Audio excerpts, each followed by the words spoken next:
ৰাতিপুৱাই শুই উঠি বাহিৰখন দেখি ৰিয়েলাইজেশ্যন হৈছে যে ঘৰত আছোঁ আৰু ঘৰত থকাৰ দিনবোৰ অকণমান বেছিয়ে ভাল লাগে নহয় জানো।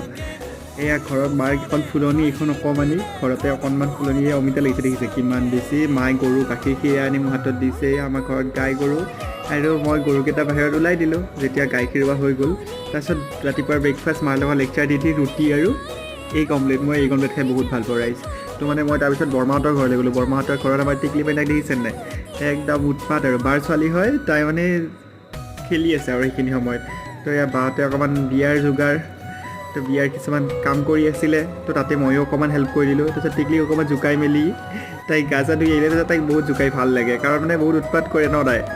তো এনেকৈ তাৰপিছত ৰাতি মায়ে চিকেন বনালে, মাছৰ কণীৰ জোল, আৰু ইয়াৰ কচুটো পিটিকাই নাযায়গৈ।